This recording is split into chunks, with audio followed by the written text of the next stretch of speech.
سجدا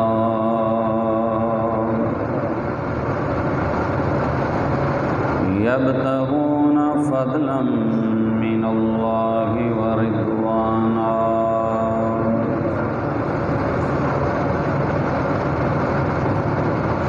سيماهم في وجوههم من أثر السجود ذلك مثلهم في التوراة ومثلهم في الإنجيل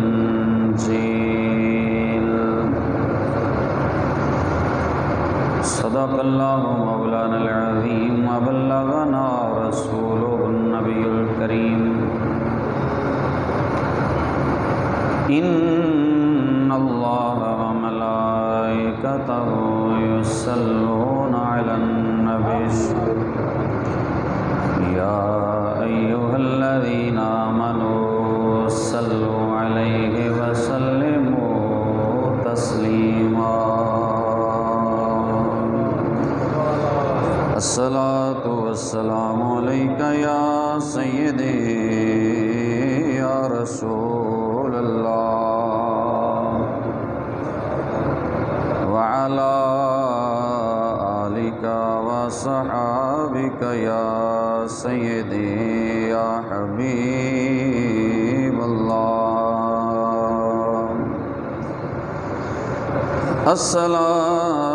الصلاة والسلام عليك يا سيدي يا قائد الغر المحجلين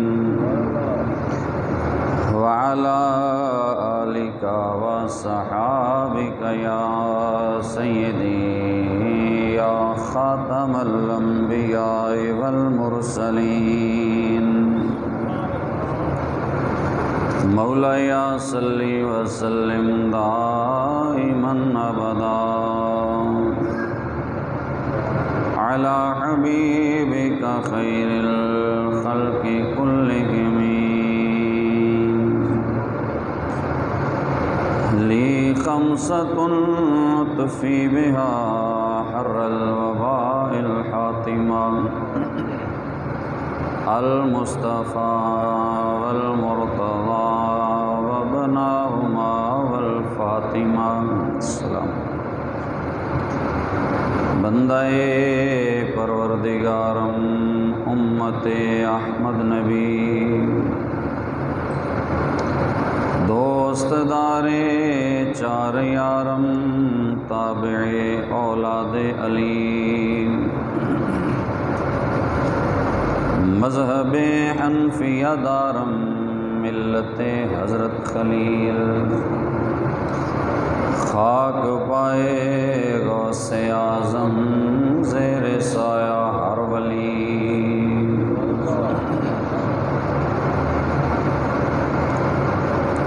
بعد از حمد و ثنا عزیزان گرامی قدر ذکر سیدنا عثمان ذو النورین رضی اللہ تعالی عنہ کا سلسلہ یہ گزشتہ جمعہ شروع کیا گیا اور آج بھی آپ کی عظمت اور سیرت کے چند گوشے آپ کے سامنے پیش کیے جائیں گے۔ اللہ کریم ہمیں ان کی سیرت اور ان کے طریقے پر چلنے کی توفیق عطا فرمائے۔ تو قرآن پاک میں بھی اور احادیث طیبہ میں بھی بہت سے مقامات ایسے ہیں جہاں اللہ تعالیٰ نے حضور کے ان چاروں اصحاب کا ذکر ایک ساتھ فرمایا ہے۔ حضرت سیدنا صدیق اکبر، فاروق اعظم، عثمان غنی اور مولا علی رضی اللہ عنہم ایک مقام سورۃ الفتح میں آخری آیت میں اللہ رب العزت نے اسی ترتیب سے حضور کے ان یاروں کا ذکر فرمایا، ان پیاروں کا تذکرہ کیا۔ محمد الرسول اللہ والذین معہ اشداء علی الکفار رحماء بینہم۔ فرمایا حضرت محمد صلی اللہ علیہ وآلہ وسلم اللہ کے رسول ہیں، والذین معہ، اور جو حضور کے ساتھ ہیں، حضور کے معیت میں رہنے والے ہیں، حضور کی صحبت میں رہنے والے ہیں۔ اشداء علی الکفار، وہ کافروں پہ بڑے سخت ہیں، رحماء بینہم، اور آپس میں بڑے رحم دل ہیں۔ تراہم رکعا سجدا، تم دیکھو گے انہیں کبھی وہ رکوع میں ہوتے ہیں، کبھی سجدے میں ہوتے ہیں۔ یبتغون فضلا من اللہ ورضوانا، وہ اللہ کا فضل تلاش کرتے ہیں اور اللہ کی رضا تلاش کرتے ہیں۔ سیماہم فی وجوہہم من اثر السجود، فرمایا ان کی نشانی ان کے چہروں پر جو سجدے کے نشان ہیں ان سے پتہ چل جاتا ہے کہ یہ مصطفیٰ کے یار ہیں۔ ذالک مثلہم فی التوراۃ ومثلہم فی الانجیل، فرمایا ان کی مثالیں اللہ نے تورات میں بھی بیان فرمائی، اللہ نے انجیل میں بھی ان کی مثالیں بیان فرمائی۔ تو یہاں اس آیت میں جو تیسری صفت اللہ نے بیان فرمائی ہے، رحماء بینہم، یہ حضرت ابن عباس رضی اللہ عنہ کے موقف کے مطابق یہ حضرت عثمان غنی کی اللہ نے صفت بیان فرمائی۔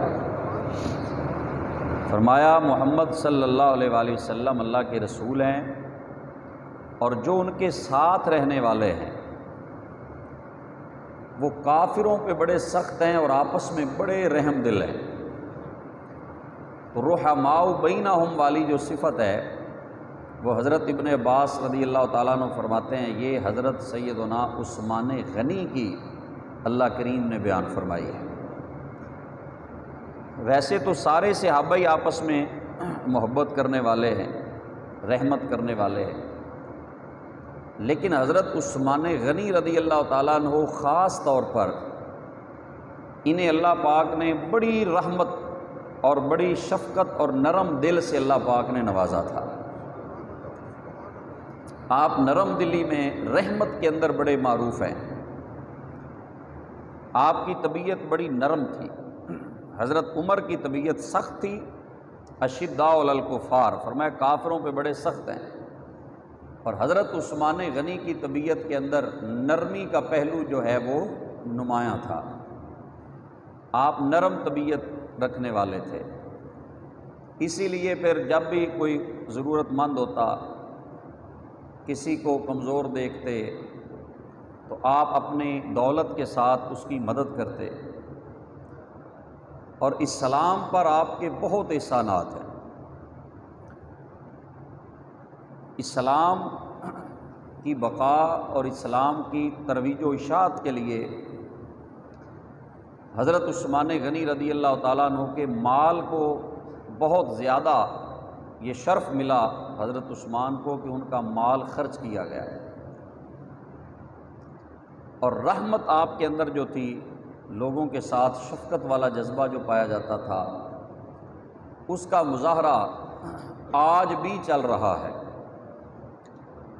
آج بھی حضرت عثمان غنی وہ صحابی ہیں جن کے نام پر باقاعدہ مدینہ شریف کے بینک میں اکاؤنٹ ہے۔ آپ کے اکاؤنٹ کے اندر آپ کا جو وہ وقف کیا تھا آپ نے وہ کنواں، وہ جتنی آمدن ہوتی ہے وہ اس اکاؤنٹ میں جاتی ہے، پھر وہاں سے نکل کر غریبوں میں خرچ کی جاتی ہے۔ یعنی عثمان غنی رضی اللہ تعالیٰ عنہ کی سخاوت آج بھی مدینے والوں پہ کی جا رہی ہے، تو وہ صدقہ آپ کے لیے آج بھی چل رہا ہے۔ آج بھی آپ کے درجات کی بلندی کا وہ باعث ہے۔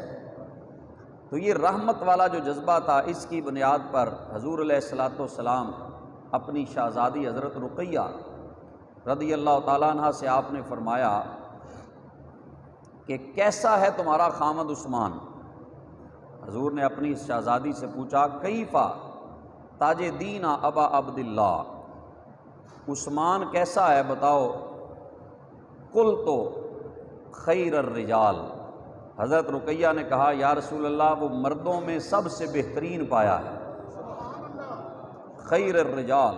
قال اکرمی ہے، حضور نے فرمایا اس کی عزت کیا کر، کیوں؟ فَإِنَّهُ مِنْ أَشْبَهِ أَصْحَابِي بِي خُلُقًا، فرمایا یہ صحابہ میں سب سے زیادہ سیرت میں میرے مشابہ ہے۔ اس کے اندر جو اخلاق پایا جاتا ہے نا، اس کے اندر جو سخاوت، شرم و حیا والی صفات پائی جاتی ہیں، اللہ کے محبوب نے فرمایا یہ میرے سب سے زیادہ مشابہ ہے۔ اور ایک روایت میں تو خلقاً و خلقاً و دیناً و سمتاً، حضور نے فرمایا یہ صورت میں، سیرت میں، یہ دین میں، عادتوں میں، اس کے اندر میری سنت کا رنگ پایا جاتا ہے۔ یعنی آپ کی طبیعت کے اوپر حضور کے اخلاق کا رنگ بہت غالب تھا۔ آپ کی عادات جو ہے وہ رسول اللہ صلی اللہ علیہ وسلم کی سیرت کے سانچے میں ڈلی ہوئی تھی۔ اور پھر حضور علیہ الصلاۃ والسلام نے ارشاد فرمایا کہ لکل نبی رفیق و رفیقی فی الجنت عثمان، فرمایا جنت میں ہر نبی کا ایک خاص ساتھی ہوگا، جنت میں ہر نبی کا ایک خاص ساتھی ہوگا، اور میرا ساتھی جنت میں عثمان ہے، و رفیقی فی الجنت عثمان، اور فرمایا جنت میں میرا جو ساتھی ہے وہ حضرت عثمان رضی اللہ تعالیٰ عنہ کی ہستی ہے۔ تو جنت میں حضور نے صرف جنت نہیں دی، صرف جنت کا وعدہ نہیں فرمایا، بلکہ آقا نے جنت میں اپنی رفاقت کا وعدہ بھی فرمایا ہے۔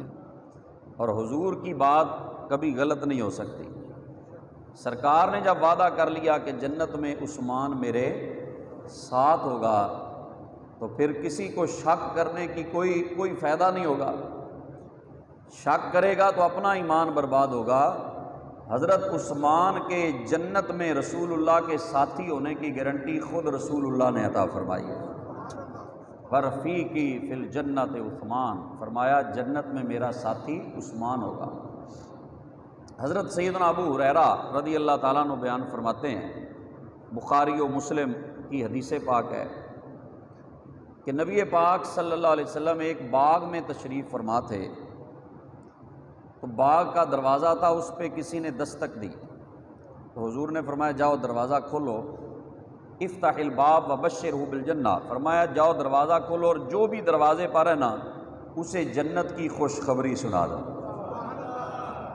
ابھی اندر نہیں آیا، حضور پہلے ہی دیکھ رہے ہیں، کیوں جی تو دیوار کے پیچھے کی بات کرتا ہے، میرا نبی عرش سے بھی اوپر کی بات کرتا ہے۔ فرمایا اس دروازہ کھول کے اس کو بتا دو، ابشر وبشرہ بالجنہ، جنت کی خوشخبری سنا دو۔ حضرت ابو ہریرہ فرماتے ہیں فتحت الباب، میں نے دروازہ کھولا، فاذا ابو بکر رضی اللہ تعالیٰ عنہ، فرماتے ہیں جب میں نے دروازہ کھولا تو سامنے حضرت ابو بکر صدیق تھے، تو میں نے کہا ابو بکر آپ کو بشارت ہو، رسول اللہ نے جنت کی خوشخبری عطا فرمائی ہے۔ انہوں نے اللہ کا شکر ادا کیا اور آ کے نبی پاک علیہ الصلوۃ والسلام، کنواں تھا ایک، اس کے منڈیر کے اوپر، کنویں کے کنارے کے اوپر بیٹھے تھے اور پاؤں مبارک اس کے اندر لٹکائے ہوئے تھے، تو ساتھ ہی آ کے ابو بکر صدیق بھی ویسے ہی بیٹھ گئے۔ پھر کہتے ہیں دروازے پہ دستک ہوئی، حضور نے فرمایا افتح الباب وبشرہ بالجنہ، فرمایا جو دروازے پہ آیا ہے نا جاؤ دروازہ بھی کھولو اور اسے بھی جنت کی خوشخبری عطا فرما دو۔ فرماتے ہیں فتحت الباب فاذا عمر بن الخطاب رضی اللہ تعالیٰ، کہتے ہیں میں نے دروازہ کھولا تو سامنے حضرت عمر کھڑے تھے، تو میں نے کہا اے عمر، رسول اللہ صلی اللہ علیہ وسلم نے آپ کو جنت کی بشارت عطا فرمائی ہے۔ تو وہ آئے اور ساتھ ہی آ کر حضور کے بالکل ساتھ بیٹھ گئے۔ کہتے ہیں پھر دروازے پہ دستک ہوئی تو حضور نے فرمایا افتح الباب وبشرہ بالجنہ، فرمایا دروازہ بھی کھول اور جو آیا ہے اسے جنت کی خوشخبری سنا، اور ساتھ وَبَلْوَا تُصِيبُهُ، اور اسے ساتھ یہ بھی خبر دینا کہ تیرے اوپر مصیبتیں بڑی آئیں گی، اس پہ صبر بھی کرنا۔ وہ کہتے ہیں فتحت الباب فاذا عثمان ابن عفان، میں نے دروازہ کھولا تو حضرت عثمان غنی رضی اللہ تعالیٰ عنہ، تو میں نے کہا حضور نے جنت کی بھی بشارت دی ہے اور ساتھ یہ بتایا ہے کہ مصیبتیں بڑی آئیں گی، صبر کرنا۔ تو آگے سے حضرت عثمان نے کہا واللہ المستعان، جتنی مصیبتیں بھی آتی ہیں مدد کرنے والا میرا رب ہے۔ حضرت عثمان آئے اور آ کر بالکل سامنے بیٹھ گئے۔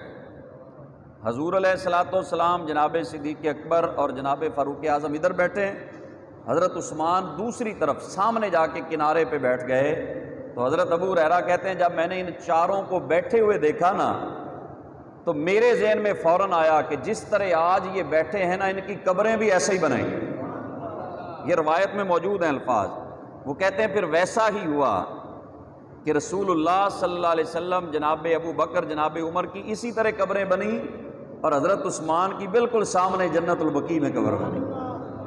تو یہ حضور علیہ الصلوۃ والسلام نے پہلے ہی، اور فرمایا فتنے آئیں گے۔ صحابہ سے حضور ذکر کر رہے تھے، فرمایا ایک وقت آئے گا فتنے بہت آئیں گے، ایک دور آئے گا فتنے ہی فتنے ہوں گے۔ تو حضور نے فرمایا لیکن ایک شخص جو ہے نا اس وقت وہ حق پر ہوگا، وہ شخص حق پر ہوگا، اس کے ساتھ مل جانا۔ تو کہتے ہیں ہم نے پوچھا یا رسول اللہ وہ کون ہوگا؟ تو ایک شخص چادر لے کر گزر رہا تھا۔ حضور نے فرمایا وہ جو چادر لے کے جا رہا ہے نا یہ شخص اس وقت حق پر ہوگا۔ ایک صحابی دوڑتا ہوا گیا، جا کے چادر کو اٹھایا، ہلایا، چادر چہرے سے پیچھے کی، تو کہتے ہیں وہ حضرت عثمان غنی رضی اللہ تعالیٰ عنہ۔ اور پھر وہ وقت آیا فتنوں کا، اور حضرت عثمان غنی رضی اللہ عنہ کو شہید جب کیا گیا تو حضور نے پہلے ہی بتا دیا تھا کہ میرا عثمان اس وقت حق پر ہوگا۔ تو حضرت سیدنا عثمان ذو النورین، ان کو اللہ پاک نے خاص صفتوں سے نوازا، خاص مہربانیاں، اور خصوصاً جو میں نے پچھلے جمعہ بھی عرض کیا کہ شرم و حیا کے حوالہ سے اللہ نے ان کو بڑا مقام عطا فرمایا۔ حضور نے فرمایا عثمان احیا امتی، میری امت کا سب سے بڑا حیا دار عثمان ہے، سب سے زیادہ شرمیلے تھے، حیا والے تھے۔ اور آپ کو پتہ ہے جس میں حیا ہو پھر وہ بندہ اللہ کی نافرمانی نہیں کرتا، پھر وہ بندہ ہر موقع پہ جو بندوں سے اتنا شرماتا ہے تو اللہ سے کتنا حیا کرتا ہوگا۔ اس قدر حیا دار تھے کہ بند جگہ پہ بھی نہاتے تو چادر باندھ کے نہایا کرتے تھے، کبھی برہنہ آپ نے غسل بھی نہیں فرمایا۔ بند اگر ہوتا ہے جو واش روم اس کے اندر بھی نہاتے تو چادر باندھ کر نہایا کرتے۔ اللہ نے آپ کو اتنا شرم و حیا کا پیکر بنایا تھا۔ تو فرمایا سب سے زیادہ میری امت میں جو حیا والا ہے وہ عثمان غنی رضی اللہ تعالیٰ عنہ ہے۔ تو حیا میں بھی اللہ کریم نے ان کو بڑا مقام عطا فرمایا۔ اور دو شہزادیاں اللہ کے محبوب صلی اللہ علیہ وآلہ وسلم نے انہیں یکے بعد دیگرے عطا فرمائی، اور جب بھی ضرورت پڑی دولت کی، مال کی، اللہ کے دین پر انہوں نے قربان کیا۔ اور نبی پاک صلی اللہ علیہ وسلم جب آپ چونکہ فقر حضور پسند فرمایا تھا سرکار نے، حضور کی زندگی آپ نے خود فقر میں گزارنا پسند فرمائی۔ حالانکہ حضور نے فرمایا اگر میں چاہوں تو یہ پہاڑ سونے کے بن کر میرے پیچھے چلیں، لیکن حضور نے فرمایا مجھے فقر پسند ہے، میں فقر کو پسند کرتا ہوں۔ تو حضور کا فقر جو ہے وہ بھی اپنی پسند سے تھا۔ گھر میں کئی دفعہ فاقے ہوتے، کھانے کو کچھ نہ ہوتا، تو حضرت سیدہ عائشہ رضی اللہ تعالیٰ عنہ یہ روایت بیان کرتی ہیں کہ ایک دفعہ گھر میں کچھ نہیں تھا کھانے کو، تو نبی پاک صلی اللہ علیہ وسلم مسجد میں گئے اور آپ نے نوافل ادا کیے، نوافل پڑھ کے دعا فرمائی۔ کہتے ہیں ابھی حضور گئے تھے، دعا فرمائی، ادھر سے عثمان غنی آ گئے۔ انہوں نے آ کر پوچھا سرکار کدھر ہیں؟ تو انہوں نے بتایا کہ اس طرح گھر میں کچھ فاقے تھے، تو فقر اختیاری حضور صلی اللہ علیہ وسلم کی جو شان ہے، تو سرکار نفل پڑھ مسجد میں پڑھنے گئے ہیں اور دعا کرنے گئے ہیں، تو وہ فوراً گھر گئے اور جا کر گندم اور آٹے سے بھرے ہوئے اونٹ حضور کے گھر میں بھیج دیے اور کچھ کھانا پکوا کے بھیجا، بڑا لنگر، وسیع لنگر سرکار کے گھر میں بھیج دیا۔ تو جب سرکار واپس تشریف لائے تو حضور نے دیکھا مال ہے، سامان پڑا ہے۔ حضور نے فرمایا یہ کس نے یہ مال بھیجا ہے؟ تو حضرت اماں عائشہ رضی اللہ عنہ نے بتایا یہ حضرت عثمان نے بھیجا ہے۔ تو سرکار نے فوراً دعا فرمائی اللہ کی بارگاہ میں، یا اللہ میں عثمان سے راضی ہوں، تو بھی عثمان سے راضی ہے۔ اسی لیے تو اللہ رضی اللہ عنہم ورضوا عنہ کا یہ سرٹیفکیٹ عطا فرما رہا ہے، اے اللہ میں عثمان سے خوش ہو گیا، میرے مولا تو بھی میرے عثمان سے خوش ہو جا۔ جس کی دولت کو اللہ نے خود پسند فرما لیا، خود قبول کر لیا، اور اللہ جس کی دولت قبول کرتا ہے نا اسی سے لیتا ہے۔ ہر کسی سے اللہ اپنے دین کی خدمت نہیں لیتا، جس پہ خوش ہوتا ہے وہ اسے اپنے دین کی خدمت کا موقع عطا فرما دیتا ہے۔ تو حضرت سیدنا عثمان ذو النورین رضی اللہ تعالیٰ عنہ اس طرح دین کی خدمت میں پیش تھے۔ اور جب حضرت سیدنا مولا علی شیر خدا رضی اللہ تعالیٰ عنہ کا نکاح کا وقت آیا نا، یہ کئی لوگ غلط فہمیاں پیدا کرتے ہیں کہ ان کے تعلقات صحیح نہیں تھے، وہ یا تو تعصب ہے یا پھر جہالت ہے۔ آپ تاریخ پڑھیں اور جو یہ بات کرتے ہیں وہ اپنی کتابیں پڑھ کے دیکھیں کہ حضرت مولا علی شیر خدا اور حضرت عثمان ذو النورین کی آپس میں محبت کیا ہے، ان کا ایک دوسرے کے ساتھ تعلق کیا تھا۔ یہ کتاب انہی کی ہے، شیعہ حضرات کی کتاب ہے، کشف الغمہ میرے پاس سامنے پڑھی ہے۔ جب حضرت مولا علی رضی اللہ عنہ کا نکاح کا وقت آیا نا حضرت سیدہ خاتون جنت کے ساتھ، تو نبی پاک صلی اللہ علیہ وسلم نے حضرت مولا علی سے پوچھا علی تمہارے پاس کوئی مال ہے نکاح کے لیے؟ تو حضرت علی نے واضح بتا دیا یا رسول اللہ صلی اللہ علیہ وسلم 3 چیزیں ہیں، ایک گھوڑا ہے، ایک تلوار ہے، اور ایک زرہ ہے، جو جنگ میں پہنتے ہیں نا وہ زرہ میرے پاس ہے۔ تو سرکار نے فرمایا تلوار بھی جنگ کی ضرورت ہے، گھوڑا بھی ضرورت ہے، زرہ جو ہے نا یہ بیچ کے تو کچھ درہم لے آؤ تاکہ نکاح کی جو ہم نے سنت ادا کرنی ہے اس کا سامان خریدا جا سکے۔ وہ اتنے مہنگے نکاح تو ہمارے نہیں تھے نا، ہمارے نکاح تو نہیں ہے، ہمارے تو بیاہ ہے، کیوں جی؟ وہ اتنے مشکل نہیں تھے، وہ سادہ سی تقریب تھی جس میں نہ کوئی جناب فضول خرچی تھی، نہ اللہ کی نافرمانی تھی، نہ وہاں ڈھول ڈھمکے تھے، نہ بینڈ باجے تھے، نہ وہاں پہ تیل کی رسم تھی، نہ رسم حنا تھی۔ وہاں جو بھی ہوتا تھا اللہ کے حکم سے ہوتا تھا۔ حضور نے فرمایا جاؤ یہ بیچ کر تو کچھ درہم لے آؤ جس سے شادی کا سامان خریدا جائے۔ تو حضرت مولا علی پاک رضی اللہ تعالیٰ نے وہ زرہ اپنی لی اور مارکیٹ میں جا رہے ہیں بیچنے کے لیے۔ تو جب بازار میں ابھی نہیں پہنچے، ابھی راستے میں ہی تھے، تو آگے سے حضرت سیدنا مولا علی رضی اللہ تعالیٰ عنہ کی ملاقات حضرت سیدنا عثمان غنی سے ہوئی۔ جب حضرت عثمان غنی رضی اللہ تعالیٰ عنہ سے ملاقات ہوئی نا تو انہوں نے پوچھا کہ علی کدھر جا رہے ہیں؟ کہا میرا نکاح ہے تو میں یہ زرہ بیچنے جا رہا ہوں اپنی ضرورت پوری کرنے کے لیے۔ تو انہوں نے فرمایا کہ آپ بیچ دیں میں ہی لے لیتا ہوں۔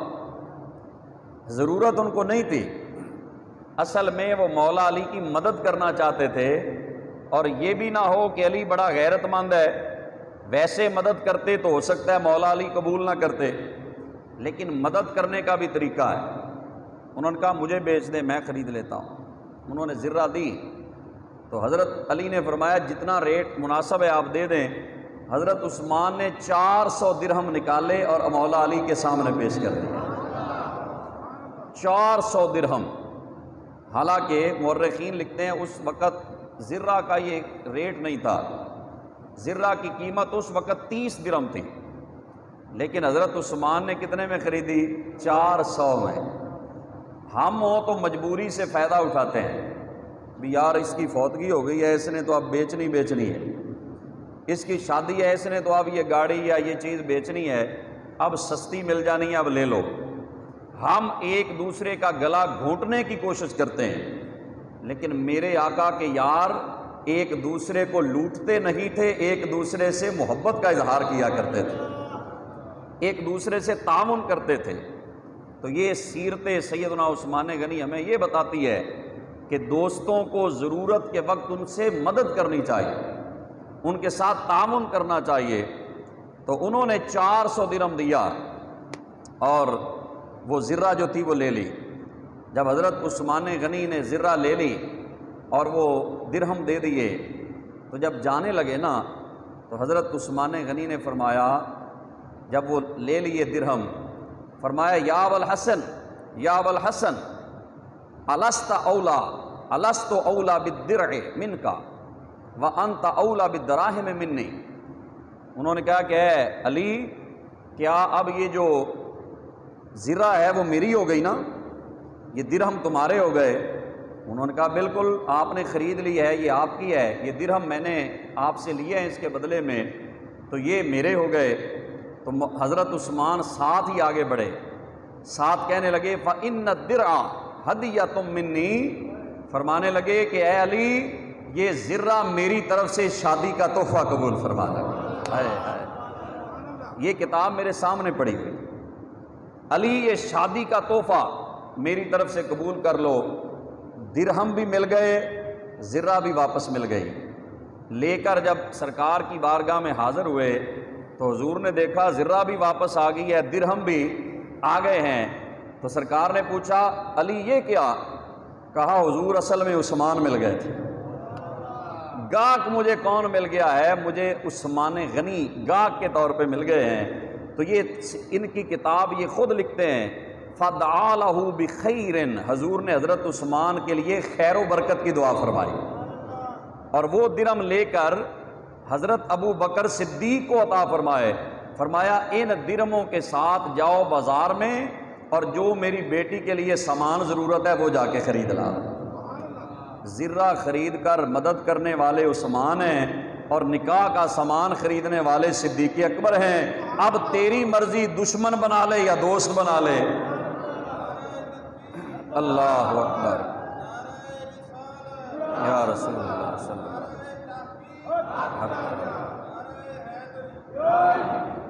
یہ محبت کا مظاہرہ جو حضرت سیدنا عثمان ذوالنورین نے مولا علی کے ساتھ فرمایا کہ اپنی وہ ضرورت پر ان کی ضرورت کو ترجیح دی، اور مدد کرنے کا بھی یہ طریقہ ہوتا ہے۔ آج ہم بھی مدد کرنی ہو نا، وہ جو اجتماعی شادیاں کرتے ہیں وہ پہلے تو ان کو ذلیل کرتے ہیں اخبار پر، اس کو فیس بک پہ ذلیل کیا جاتا ہے، اور پھر وہ جناب اس کو جہیز دے کر بہت بڑا احسان جتلایا جاتا ہے۔ نبی کے یاروں نے بتایا کہ مدد اس طرح کی جائے کہ کوئی رسوا نہ ہو، بلکہ مدد ایسے کر کہ وہ بھی راضی ہو جائے، عرش والا رب بھی تجھ پہ راضی ہو جائے۔ اللہ کا قرآن ہمیں منع کرتا ہے کہ اس طرح صدقہ دینا کہ اگلا بندہ تکلیف میں مبتلا ہو جائے یا اس پہ اوپر احسان جتلایا جائے، اس سے صدقے کا اجر سارا ضائع ہو جاتا ہے۔ تو صدقہ کرنے کا یا ہدیہ بھی دینا ہو تو ہدیہ دینے کا جو طریقہ ہے وہ حضرت عثمان غنی نے بتایا کہ علی میرا بھائی ہے، میں نے علی کی مدد بھی کی ہے تو اس طریقے سے کی ہے کہ جن میں ان کی رسوائی نہ ہو، ان کو پریشانی نہ ہو، شرمندگی نہ ہو۔ یہ پیسہ تو دنیا کی دولت ہے، یہ اللہ کسی کو زیادہ دے دیتا ہے، کسی کو تھوڑا دے دیتا ہے، یہ کچھ بھی نہیں۔ پیسہ معیار فضیلت نہیں، اصل میں تقوی اور طہارت بندے کو عزت دینے والی چیز ہے۔ کیوں جی، یہ فقر تھا جو مولا علی تو خود فقر کو پسند فرمایا، انہوں نے فقر کو پسند فرمایا، اور حضرت عثمان کو اللہ نے دولت دی تو انہوں نے بھی اللہ کی راہ پہ خرچ کر دی، اللہ کے نام پہ دیا۔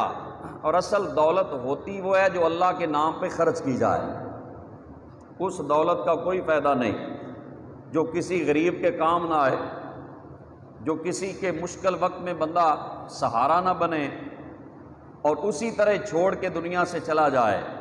جب حضرت فاروق اعظم کے دور میں جب آیا قافلہ قحط آ گیا تو پتہ چلا کہ عثمان غنی کے قافلے آ رہے ہیں، گندم سے بھرے ہوئے، جو سے بھرے ہوئے اونٹ آ رہے ہیں۔ تو انہوں نے جا کے حضرت عثمان غنی سے کہا کہ بھائی سودا کر لو، مدینے والوں کو ضرورت ہے گندم کی، آٹے کی ضرورت ہے، آپ ایسا کریں ہمیں بیچ دیں۔ انہوں نے کہا جی آپ ہمیں کیا بچت دے سکتے ہیں، ہم تو تاجر لوگ ہیں، تاجر ہیں، ہم نے تو بچت لینی ہے۔ تو انہوں نے کہا جی آپ بتائیں کتنی بچت لینا چاہتے ہیں۔ تو مختلف کتابوں میں مختلف لکھا ہے۔ انہوں نے کہا کہ اگر 1 درہم کی آپ کی گندم ہے تو ہم 1.25 درہم میں خریدیں گے۔ انہوں نے کہا نہیں بھائی یہ تو بہت تھوڑی بچت ہے، ہمیں اس سے بھی زیادہ مل رہی ہے۔ انہوں نے کہا اچھا آپ ایسا کریں 1 درہم کے بدلے 1.5 درہم لے لیں، اتنا ہو سکتا ہے؟ انہوں نے کہا نہیں ہمیں اس سے بھی زیادہ مل رہی ہے۔ انہوں نے کہا آپ ایسا کریں 0.25 درہم لے لیں، کہا اس سے بھی زیادہ مل رہا ہے۔ کہا چلو 1 درہم کی چیز ہے ہم 2 میں خریدتے ہیں، اگر آپ کی 1000 کی گندم ہے ہم 2000 میں خریدتے ہیں۔ حضرت عثمان نے کہا بھائی ہمیں یہ سودا وارے میں نہیں، ہمیں اس سے بھی زیادہ مل رہے ہیں۔ وہ حیران ہو گئے کہ یہ عثمان جو دور مصطفیٰ میں مال بے دریغ لٹایا کرتا تھا، آج وہ پیسے لے کر بھی اور بچت لے کے بھی نہیں دے رہا۔ آج وجہ کیا؟ وہ چلے گئے کہ اس کا بیچنے کا ارادہ نہیں، اس کو ریٹ اور کہیں سے زیادہ مل رہا ہے۔ تو پیچھے ہی اعلان ہو گیا مدینے والوں گندم آ گئی ہے، کوئی پیسے کی ضرورت نہیں، جس کو ضرورت ہے آؤ اور عثمان کے پاس سے گندم لے جاؤ۔ وہ حیران ہو گئے کہ یہ کیا ہوا، دوڑے آئے، پوچھا عثمان تم تو کہہ رہے تھے بچت تھوڑی ہے، فرمایا تم مجھے 1 درہم کے بدلے میں 1 دے رہے تھے، میرا رب مجھے 1 کے بدلے میں 700 گنا عطا فرما رہا ہے۔ تو پھر بتاؤ سودا تمہارے ساتھ کروں یا اپنے رب سے سودا کروں؟ حضرت عثمان غنی نے پھر سودا رب سے کر لیا، بندوں سے سودا نہیں کیا بلکہ اللہ سے سودا کر لیا کہ یہ بچت تو عارضی ہے، اصل بچت وہ ہے جو عرش والا رب عطا فرماتا۔ تو یہ وہ لوگ ہیں جنہوں نے اپنا مال بھی اللہ کے نام پہ قربان کیا، جنہوں نے اپنا گھر بار سب کچھ دنیا کی دولت کے لیے نہیں بلکہ اپنے مالک کی رضا پر قربان کیا۔ یہ حضرت سیدنا عثمان ذو النورین رضی اللہ تعالی عنہ کی ہستی ہے۔ اور آپ جب حضور کی دعوت کی نا حضرت عثمان غنی نے، تو صحابہ کا یہ بھی طریقہ تھا دعوت کرنا، اور پھر دعوت کو قبول کرنا یہ بھی سنت رسول ہے۔ کوئی دعوت دے تو اس کو قبول کرنا یہ مومن کا مومن پہ حق ہے کہ کوئی مومن دعوت دے، ہاں اگر وہاں کوئی خلاف شریعت کام ہے تو پھر نہ جائے۔ اگر آپ کو کوئی دعوت دیتا ہے وہاں آپ کو پتہ ہے کہ خلاف شریعت کام ہوں گے تو پھر نہ جائیں، لیکن اگر جائز دعوت ہے، جائز وہ ہے معاملہ تو آپ جائیں، دعوت قبول کرنا سنت ہے۔ تو سرکار بھی صحابہ کی دعوت کو قبول فرمایا کرتے تھے، لیکن ساتھ ایک اور بات کا بھی لحاظ، یہ میں مسئلہ بھی آپ کو بتا دوں کہ دعوت پہ ایک بندے کو بلایا جائے تو ایک ہی جائے، یہ بھی طریقہ ہے۔ یہ نہیں کہ 5-10 اور بھی ساتھ لے جاؤ تاکہ وہ ان کا جو لنگر کا انتظام ہے وہ سارے کا سارا وہ ہے رگڑ کے واپس آ جاؤ۔ سنت یہ ہے کہ اگر اور اضافی بندے لے جانے ہوں تو پہلے گھر والوں سے پوچھا جائے، اجازت لی جائے۔ حضرت عثمان ذو النورین چونکہ ان کا تو لنگر ہی بڑا وسیع تھا تو دعوت دی اللہ کے محبوب صلی اللہ علیہ وآلہ وسلم کو، حضور میرے گھر تشریف لائیں تو یا رسول اللہ میں کچھ دعوت کچھ خدمت کرنا چاہتا ہوں، گھر میں برکت ہو جائے گی اور ساتھ اصحاب پاک بھی آ جائیں تو وہ منظر پتہ نہیں کیسا ہوگا۔ عثمان کا گھر ہے، مدینے کی گلیاں ہیں اور صحابہ کرام جا رہے ہیں اور بیچ میں 14ویں رات کے چاند سے بھی چمکتا ہوا مصطفیٰ کا چہرہ جا رہا ہے۔ وہ منظر اللہ ہی جانتا ہے، آسمان نے دیکھا ہے، زمین نے دیکھا ہے اور ان صحابہ نے دیکھا ہے۔ ہم تو تصور میں ہی سوچ کر ہی خوش ہو جاتے ہیں کہ وہ منظر کیسا ہوگا جب سرکار اور سرکار کے یار ساتھ گلی میں جا رہے ہیں۔ اب گلی میں کوئی چلا جائے نا مدینہ شریف کی گلی میں تو وہاں ہمارے جیسے لوگ حیران ہو جاتے ہیں کہ یہ تو دنیا کا حصہ ہی نہیں، مدینہ شریف کی گلی جو ہے وہاں بندہ چلا جائے تو پتہ چلتا ہے کہ یہ خطہ زمین کا خطہ نہیں لگتا، اس کی روحانیت، اس کی خوشبوئیں، اس کے اندر جو کیفیات ہیں وہ جہاں سے بالکل جدا ہے۔ کیوں جدا ہیں؟ کیونکہ وہاں میرے مصطفیٰ چلتے پھرتے رہے، اور آج بھی میرے کریم آقا صلی اللہ علیہ وآلہ وسلم کا روضہ اطہر آج بھی مدینہ منورہ میں ہے۔ اللہ اکبر۔ جب حسن تھا ان کا جلوہ نما، جب حسن تھا ان کا جلوہ نما، انوار کا عالم کیا ہوگا، بن دیکھے فدا ہے ہر کوئی، بن دیکھے فدا ہے ہر کوئی، دیدار کا عالم کیا ہوگا، بن دیکھے فدا ہے ہر کوئی، دیدار کا عالم کیا ہوگا۔ اور ایک سمت صدیق، ایک سمت عمر، ایک سمت صدیق، ایک سمت عمر، ایک سمت عثمان، ایک سمت علی، ایک سمت صدیق، ایک سمت عمر، ایک سمت عثمان، ایک سمت علی، ان جگمگ جگمگ تاروں میں، ان جگمگ جگمگ تاروں میں، مہتاب کا عالم کیا ہوگا، ان جگمگ جگمگ تاروں میں، مہتاب کا عالم کیا ہوگا۔ جس وقت تھے خدمت میں ان کی ابوبکر عمر عثمان و علی، جس وقت تھے خدمت میں ان کی ابوبکر عمر عثمان و علی، اس وقت رسول اکرم کے دربار کا عالم کیا ہوگا۔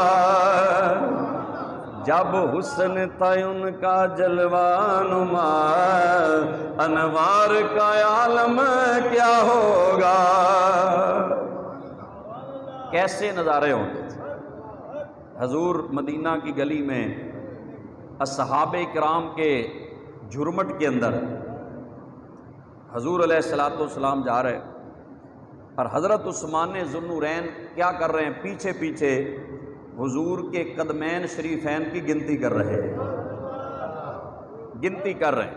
حضور قدم اٹھاتے ہیں، حضرت عثمان کہتے ہیں واحد، اثنان، ثلاثہ، اربع، خمسہ، ستہ، سبع، ثمانیہ، تسع عشرہ، احد عشرہ، اثنا عشرہ، ثلاثہ عشرہ، اربع عشرہ، خمسہ عشرہ، ستہ عشرہ، سبعۃ عشرہ۔ حضرت عثمان گنتے جا رہے ہیں۔ حضور نے فرمایا عثمان کیوں گن رہے ہو؟ کہا یا رسول اللہ آج آپ میرے گھر میں آ رہے ہیں، میرا دل کرتا ہے جتنے قدم آپ چل کے آئیں گے اتنے غلام میں آزاد کر دوں گا۔ اللہ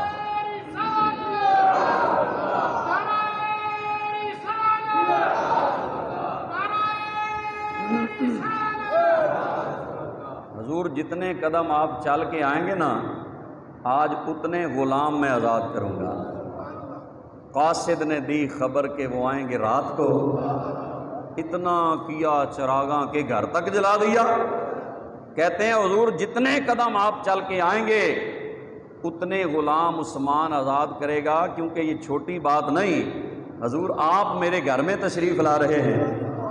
اور مولانا جامی نے تو جو بات لکھی ہے نا وہ بڑا لمبا کلام ہے، ایک مصرع ایک شعر اس میں سے میں عرض کرتا ہوں۔ مولانا جامی رحمۃ اللہ تعالی علیہ عشق اور محبت کی بات کرنے والے، وہ اس قدر حضور کے عاشق تھے، وہ کہتے ہیں کہ کاش کہ حضور آپ کے کسی سگ کا نام جامی ہوتا نا، سگترا کاش جامی نام بودے کہ آمد بر زبانت گاہے گاہے.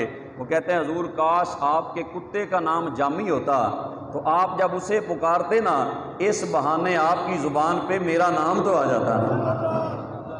وہ جامی جنہیں روک دیا گیا تھا حضور کے شہر جانے سے، لیکن وجہ یہ تھی کہ وہ عشق اور محبت کی وہ طاقت لے کے جا رہے تھے کہ انہیں حضور نے منع کر دیا. وہ جامی اس دکھ میں، اس درد میں وہ کیا کہتے ہیں؟ وہ کہتے ہیں تو سوئے من گزرے یاری منے مسکین سے ناداری. تو سوئے من گزرے یاری منے مسکین سے ناداری. فدائے نقش نالین تے کنم جان یا رسول اللہ. فدائے نقش نالین تے کنم جان یا رسول اللہ. مطلب کیا ہے؟ وہ کہتے ہیں تو سوئے من گزر آ رہی. یا رسول اللہ آپ کبھی میرے گھر میں آئے نا، منے مسکین سے ناداری، حضور میرے جیسے مسکین اور غریب کے گھر میں تو میں کیا تحفہ پیش کروں؟ حضور میرے پاس اور تو کچھ بھی نہیں. فدائے نقش نالینت کنم جاں یا رسول اللہ. حضور جہاں آپ قدم مبارک رکھے نا وہ جو قدم کا نشان لگے گا میں اس نشان پہ اپنی جان قربان کر دوں گا. فدائے نقش نالینت کنم جاں یا رسول اللہ. حضور میرا دل کرتا ہے کہ آپ کے قدموں کا جو نشان ہے نا اس پہ میں اپنی جان قربان کر دوں. یہ محبت کا منظر مدینہ کی گلیوں نے دیکھا کہ حضرت سیدنا عثمان ذو النورین ایک ایک قدم پہ غلام آزاد کر رہے. پھر گنتی کی اور اتنے غلام حضرت عثمان نے آزاد کر دیے. یہ منظر مولا کائنات بھی دیکھ رہے تھے. مولا علی پاک وہ گھر میں آئے تو دل میں ایک حسرت، ایک تمنا ہے کہ جس طرح عثمان نے دعوت کیا نا کمال کر دیا، میں بھی ایسی دعوت کر سکتا ہوتا تو میں بھی اتنے غلام آزاد کرتا اور ایسی شاندار دعوت کرتا کہ جیسے حضرت عثمان غنی نے دعوت کی ہے. گھر میں آئے کچھ پریشان تھے. حضرت سیدہ پاک خاتون جنت سلام اللہ علیہا وعلی ابیہا وجدہا واولادہا، انہوں نے پوچھا علی آج پریشان ہیں؟ کہا آج حضرت عثمان غنی کے گھر دعوت تھی تو دعوت بہت اعلیٰ تھی. میرا دل تھا کہ میں بھی ایسی دعوت کرتا اور اتنا کھانا پکاتا اور حضور جتنے قدم چل کے آتے نا میں بھی اتنے غلام آزاد کر دیتا. یہ محبت ہے، یہ پیار ہے. نیکیوں میں ایک دوسرے کے پیچھے چلنا چاہیے بلکہ آگے بڑھنے کی کوشش کرنی چاہیے. تو حضرت سیدہ نے کہا یہ کون سی مشکل بات ہے، آپ بھی دعوت دے آئیں، انتظام میں خود کر لوں گی.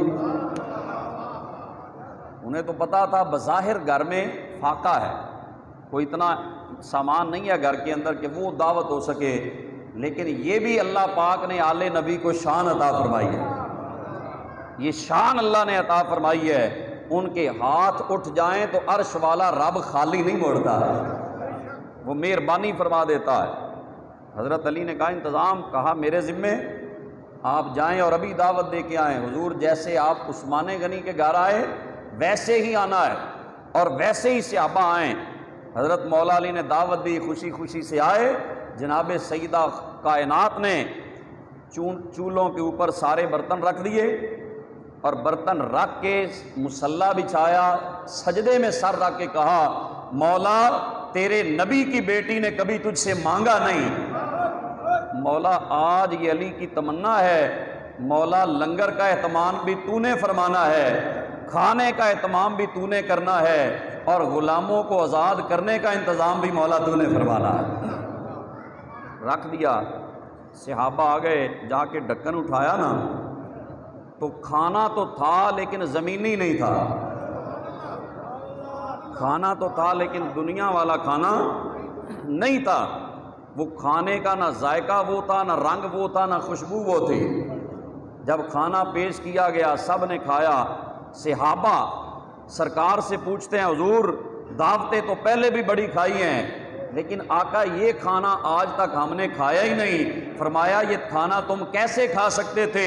یہ کھانا پہلے زمین پہ آیا نہیں، یہ کھانا تو میری بیٹی کی دعا سے اللہ نے جنت میں سے نازل فرما دیا ہے۔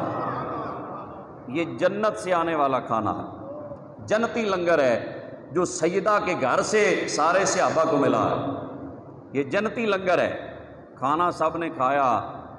اب حضرت سیدہ پاک نے سر سجدے میں رکھا، کہا مولا عثمان غنی نے تو غلام آزاد کیے تھے نا، میں دعا کرتی ہوں جتنے قدم چل کے میرے بابا جان میرے گھر میں آئے نا، ہر قدم پہ 1000 غلام آزاد کر دے، ہر قدم پہ 1000 امت مصطفیٰ کا شخص جہنم سے آزاد کر دے۔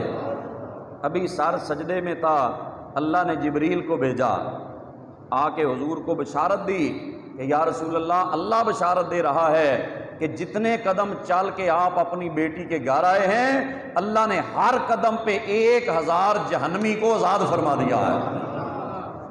یہ وہ دعوت ہے جو حضرت عثمان غنی بھی کر رہے ہیں محبت سے، اور ادھر جناب سیدہ پاک بھی حضور علیہ الصلوۃ والسلام کی دعوت کر رہی ہے۔ تو حضرت عثمان غنی رضی اللہ تعالیٰ عنہ کی سیرت ایک تو سخاوت تھی، اور ایک بڑی ضروری چیز میں عرض کر دوں، آپ قرآن کے بہت مضبوط حافظ تھے۔ کیوں جی ہندے دنا سبحان اللہ کہہ، کیوں جی حافظ قرآن بھی تھے، لیکن کیسے؟ کچھ تو حافظ ہوتے ہیں جو رمضان سے 15 دن پہلے شروع کرتے ہیں رگڑا لگانا، اور پھر جناب وہ رمضان میں سناتے ہیں، لیکن کچھ سناتے ہیں اور کچھ دا بھی لگاتے ہیں۔ لیکن حضرت عثمان غنی وہ حافظ قرآن تھے، 2 رکعتوں میں پورا قرآن مکمل پڑھا کرتے تھے۔ یہ میرے نبی کے یاروں کی شان ہے، 2 رکعتوں میں پورا قرآن آپ مکمل فرماتے تھے، الحمد سے لے کر والناس تک جناب عثمان ذوالنورین پورا قرآن مکمل کرتے تھے اور پھر سلام پھیرا کرتے۔ یہ عثمان کے قرآن پڑھنے کا انداز ہے، میرے مصطفیٰ کا قرآن پڑھنا کیسا ہوگا؟ 2 رکعتوں میں پورا قرآن، اور پھر سجدے کتنے کرتے ہوں گے؟ 18 سجدے کرتے ہیں۔ کیوں جی 2 رکعتوں میں 20 سجدے بھی ہو سکتے ہیں، یہ بھی ایک فقہی مسئلہ ہے۔ 2 رکعتوں میں ویسے تو 4 سجدے ہیں نا، لیکن 2 رکعتوں میں 20 سجدے بھی ہو سکتے ہیں۔ اگر کوئی پورا قرآن پڑھے تو 4 سجدے تو ہو گئے فرض، اور 14 قرآن میں آیتیں ایسی ہیں جب پڑھی جائیں یا سنی جائیں تو پڑھنے والے سننے والے پہ سجدہ کرنا واجب ہو جاتا ہے۔ تو جب حضرت عثمان نے 2 رکعتیں پڑھی ہوں گی تو سجدے آپ نے 4 نہیں کیے ہوں گے، آپ نے 18 سجدے فرمائے ہوں گے۔ یہ 18 سجدوں والی 2 رکعتیں، تو آپ کہیں گے جی 20 کیسے ہو سکتے ہیں؟ اگر کوئی غلطی ہو جائے تو 2 سجدہ صاف والے ہو جائیں تو 20 ہو سکتے ہیں نا۔ ہم سے استادوں نے ایک دفعہ سوال فرمایا کہ بھائی بتاؤ کہ کوئی 2 رکعتوں میں 20 سجدے بھی ہو سکتے ہیں؟ تو ہم نے بڑے تکے شکے لگائے، نہیں لگے۔ انہوں نے پھر یہ ہمیں بتایا کہ اگر کوئی پورا قرآن 2 رکعتوں میں پڑھے اور ساتھ کوئی واجب بھی رہ جائے تو 2 رکعتوں میں 20 سجدے ہوں گے اور 2 رکعتیں مکمل ہوں گی۔ تو یہ حضرت عثمان غنی اس قدر قرآن سے محبت کرنے والے، آخری وقت جب آپ کو شہید کیا گیا تو اس وقت سامنے قرآن پڑھا ہوا تھا، قرآن پڑھ رہے تھے، اور اس آیت پہ جب پہنچے نا فَسَيَكْفِيكَهُمُ اللَّهُ وَهُوَ السَّمِيعُ الْعَلِيمُ، جب یہاں پہنچے تو آپ کے اوپر حملہ کیا گیا، اور آپ کے خون کے قطرے، وہ قرآن کا نسخہ اب بھی موجود ہے جس پر حضرت عثمان غنی رضی اللہ عنہ کے خون کے قطرے لگے ہوئے ہیں۔ یہ وہ اللہ کے محبوب کے صحابہ ہیں جنہوں نے قرآن ایسے پڑھا کہ زندگی کی آخری سانسیں بھی اللہ کا قرآن پڑھتے ہوئے گزاری۔